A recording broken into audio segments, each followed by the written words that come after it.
ನಾವು ಆರೋಗ್ಯ ಜನಪ ಆಸ್ಪತ್ರೆಯಿಂದ ಚಿತ್ರಪಟ್ಟು ಇಲ್ಲಿ ನಾವು ಮಧುಮೇಹ ಪರೀಕ್ಷೆಯನ್ನು ಮಾಡುತ್ತೇವೆ. ಇದು ಮಧುಮೇಹ ಯಾವ ಥರ ಬರ್ತದೆ ಮೇಡಮ್? ಅದು ಹೆರಿಡಿಟಿ ಪ್ರಾಬ್ಲಮ್ ಇರುತ್ತೆ ಮತ್ತು ನಾವು ತಿನ್ನೋ ಫುಡ್ ಮೇಲೂ ಡಿಪೆಂಡ್ ಆಗಿರುತ್ತೆ. 45 ವರ್ಷದ ಮೇಲೆ ಎಲ್ಲರಿಗೂ ಸಾಮಾನ್ಯವಾಗಿ ಶುಗರ್ ಟೆಸ್ಟ್ ಮಾಡಿಸ್ಕೋಬೇಕು. ಅದರಿಂದ ಕಣ್ಣಿನ ಪ್ರಾಬ್ಲಮ್ ಆಗ್ಬೋದು. ಶುಗರ್ ಬರೋದಕ್ಕೆ ಅದರ ಲಕ್ಷಣಗಳು ಯಾವ ಥರ ಇರ್ತದೆ ಮೇಡಮ್? ಸುಸ್ತಾಗುತ್ತೆ, ಕೈ ಕಾಲೆಲ್ಲ ಆಮೇಲೆ ಥರ ಆಗುತ್ತೆ, ತಲೆ ಸುತ್ತು ಬೀಳೋದು, ಶುಗರ್ ಕಡಿಮೆ ಆದಾಗ ಆ ಥರ ಆಗುತ್ತೆ. ಅದಕ್ಕೆ 45 ವರ್ಷದ ಮೇಲೆ ಎಲ್ಲರೂ ಬಂದು ಶುಗರನ್ನು ಕಮ್ಮಿ ಮಾಡ್ಕೊಳ್ಳೋಕ್ಕೆ ಏನೇನು ಪ್ರಯತ್ನಗಳು ಮಾಡ್ಬೋದು ಮೇಡಮ್? ಊಟದಲ್ಲಿ ಕಡಿಮೆ ಮಾಡ್ಕೋಬೇಕು, ಸ್ವೀಟು ಹಾಕೋದೆಲ್ಲ ಕಡಿಮೆ ಮಾಡ್ಕೋಬೇಕು. ಮತ್ತು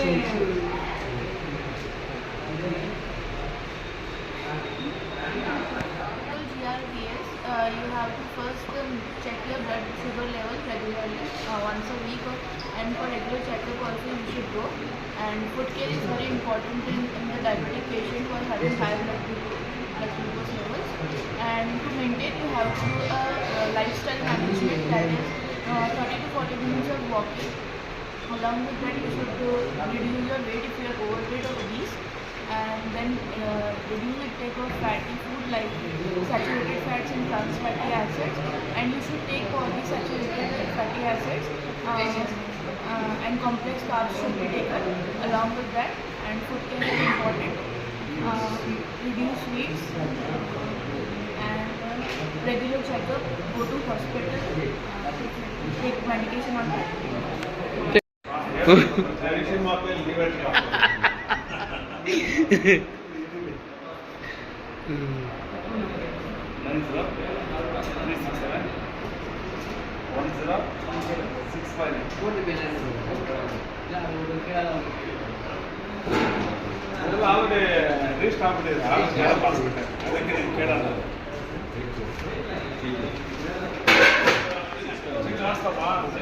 ಸರ್ ಮಾಡಿಸ್ಕೊಡ್ತೀವಿ ಸರ್.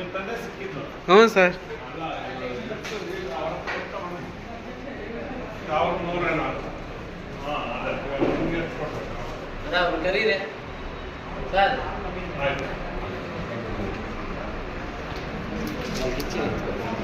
ಅಲ್ಲಿ ನಿಂತ್ಕೊಳ್ಳಿ ಸರ್.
ಬಂದು ಎಷ್ಟು ದಿನ ಆಯಿತು?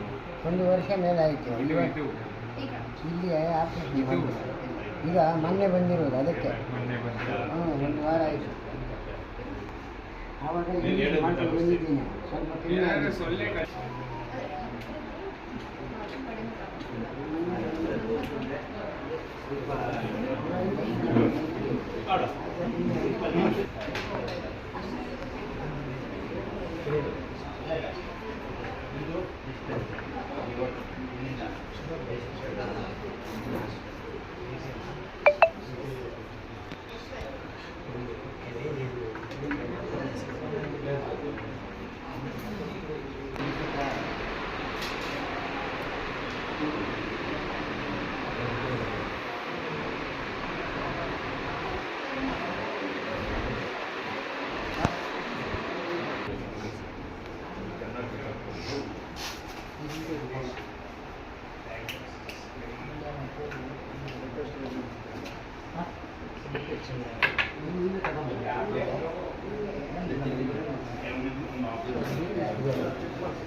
ಶ್ರೀನಾಥ್ ನಿಮ್ಮ ಸ್ಟಾಫ್ ಎಲ್ಲ ಹೇಳಿದ್ಯಾ ಬರೋದಕ್ಕೆ? ಸರ್ ಗುರುವಾರ ಹೇಳಿದ್ದೆ ನಾನು. ಮುಳಬಾಗಿಲು ಮೆಸ್ಕಾಂ ಕಚೇರಿಯಲ್ಲಿ ಒಂದು SB ದೇವರಾಜ್ ಮೆಡಿಕಲ್ ಕಾಲೇಜ್ ವತಿಯಿಂದ ಒಂದು ಹೆಲ್ತ್ ಕ್ಯಾಂಪನ್ನು ಹಮ್ಮಿಕೊಂಡಿದ್ದಾರೆ.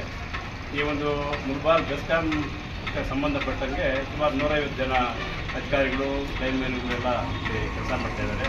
ಅವರೆಲ್ಲನೂ ಈ ಒಂದು ಹೆಲ್ತ್ ಕ್ಯಾಂಪನ್ನು ಉಪಯೋಗಿಸ್ಕೊಳ್ತಾ ಇದ್ದಾರೆ. ಅದ್ರ ಜೊತೆಗೆ ಆಫೀಸ್ ಬಂದಂಥ ಬೆಸ್ಕಾಂ ಆಫೀಸ್ ಬಂದಂಥ ಎಲ್ಲ ಅನೇಕ ಗ್ರಾಹಕರು, ರೈತರು ಎಲ್ಲ ಕೂಲಿ ಕಾರ್ಮಿಕರು ಸಮೇತ ಈ ಒಂದು ಹೆಲ್ತ್ ಕ್ಯಾಂಪನ್ನು ಉಪಯೋಗಿಸ್ಕೊಂಡು ಎಲ್ಲರೂ ಆರೋಗ್ಯ ಬಗ್ಗೆ ಕಾಪಾಡ್ಕೋಬೇಕು ಅಂತ ಅವರನ್ನು ಮನವಿ ಮಾಡ್ತಾ, ಈ ಹೆಲ್ತ್ ಕ್ಯಾಂಪು ನಾವು ಉಳ್ಕೊಂಡಿದ್ರೆ ನೋಡೋಕ್ಕಾಗೋದಿಲ್ಲ. ಕೆಲಸ ನಮಗೆ ಅದು ಚೆಕಪ್ಸನ್ನು ಮಾಡೋಕ್ಕಾಗೋದಿಲ್ಲ. ಈ ಒಂದು ಹೆಲ್ತ್ ಕ್ಯಾಂಪಲ್ಲಿ ಎಷ್ಟು ನೀಟಾಗಿ ನಮ್ಮ AW ಅವರ ಒಂದು ಅಧ್ಯಕ್ಷತೆ ನೇತೃತ್ವದಲ್ಲಿ ಮಾಡ್ತಾ ಇದ್ದಾರೆ ಅಂದರೆ ಗ್ರಾಮ ಭಾರತಿ ಟ್ರಸ್ಟ್ ವತಿಯಿಂದ ಹೆಲ್ತ್ ಕ್ಯಾಂಪು ಇಷ್ಟು ನೀಟಾಗಿ ನಾವೇ ಒಂದು ಪ್ರೈವೇಟ್ ಹಾಸ್ಪಿಟ್ಲ್ಗೆ ಹೋದ್ರೂ ಇಷ್ಟು ನೀಟಾಗಿ ಹೆಲ್ತ್ ಕ್ಯಾಂಪ್ ಮಾಡೋಕ್ಕೆ ಆಗೋದೇ ಇಲ್ಲ. ಯಾಕೆಂದರೆ ಇದು 1 by 1 ರಿಜಿಸ್ಟ್ರೇಷನಿಂದ ಹಿಡಿದು ಪ್ರತಿಯೊಂದು ಯಾವ ವ್ಯಕ್ತಿಗೆ ಯಾರ್ಯಾರಿಗೆ ಏನೇನು ತೊಂದರೆ ಇದೆ ಅವ್ರಿಗೆ ಏನು ಚೆಕಪ್ ಮಾಡಬೇಕು, ಯಾರು ಟ್ರೀಟ್ಮೆಂಟ್ ಕೊಡಬೇಕು ಅಂತ ಹೇಳಿ ಕಂಪ್ಲೀಟ್ ಸ್ಟಾರ್ಟಿಂಗಿಂದ ಫಿನಿಶ್ವರೆಗೂ ಅಂತ ಅಷ್ಟು ನೀಟಾಗಿ ಅಷ್ಟು ವ್ಯವಸ್ಥಿತವಾಗಿ ಇಲ್ಲಿ ಮಾಡ್ತಾ ಇದ್ದಾರೆ. ನಮ್ಮ ಈ ಒಂದು ಫ್ರೀಯಾಗಿ ಹೆಲ್ತ್ ಕ್ಯಾಂಪ್ ಮಾಡ್ತಾ ಇದ್ದಾರೆ. ಈ ಒಂದು ಹೆಲ್ತ್ ಕ್ಯಾಂಪ್ ಮಾಡ್ತಾ ಇರ್ತಕ್ಕಂಥ ಬೆಳಕ ಕಾಲೇಜಿನ ಎಲ್ಲ ಅಧಿಕಾರಿಗಳು, ಎಲ್ಲ ಸಿಬ್ಬಂದಿ ವರ್ಗದವರು ಈ ಸಮಯದಲ್ಲಿ ಧನ್ಯವಾದಗಳು ಬಯಸ್ತೀನಿ. ಅದೇ ರೀತಿ ನಮ್ಮ AW ಸಮಿತಿಯಿಂದ ನಮ್ಮ ಹೆಲ್ತ್ ಕ್ಯಾಂಪ್ ಅಧಿಕಾರಿಗಳು ಎಲ್ಲರಿಗೂ ಈ ಸಮಯದಲ್ಲಿ ಧನ್ಯವಾದಗಳನ್ನ ಬಯಸ್ತೀನಿ. ಇದರ ಈ ಒಂದು ಉಪಯೋಗವನ್ನು ಸಾರ್ವಜನಿಕರು, ರೈತರು, ಎಲ್ಲ ನಾಗರಿಕರು ಉಪಯೋಗಿಸಬೇಕು ಅಂತ ಮನವಿ ಮಾಡ್ತೀನಿ. ಗ್ರಾಮ ಭಾರತಿ ಟ್ರಸ್ಟ್ ಮತ್ತು ಆರೋಗ್ಯಲಪ ಹಾಸ್ಪಿಟಲ್ ವತಿಯಿಂದ ಕೆಲಸ ಮಾಡ್ತಾ ಇದ್ದೀವಿ. ಇದು ನಮಗೆ ಭಾಳ ಉಪಯೋಗ ಆಗ್ತದೆ. ಯಾಕಂದರೆ ನಾವು ಇಲ್ಲಿ ನಾವು ಯಾವಾಗ ವರ್ಕಲ್ಲೇ ಬಿಸಿ ಆಗಿರ್ತೀವಿ, ನಾವು ಹಾಸ್ಪಿಟಲ್ಗೆ ಹೋಗೋಕೆ ನಮಗೆ ಟೈಮ್ ಯಾವಾಗ ನಾವು ಸರ್ವಿಸ್ ಮಾಡೋದ್ರಲ್ಲೇ ಇರ್ತೀವಿ. ಇವತ್ತು ನಮಗೆ ಆರೋಗ್ಯಲಪ ಇವರು ಗ್ರಾಮ ಭಾರತಿ ಇವರು ಬಂದು ನಮ್ಮ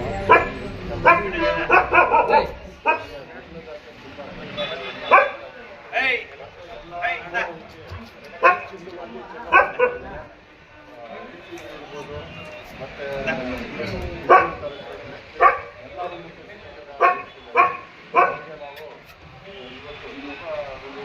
ಎಲ್ಲರೂ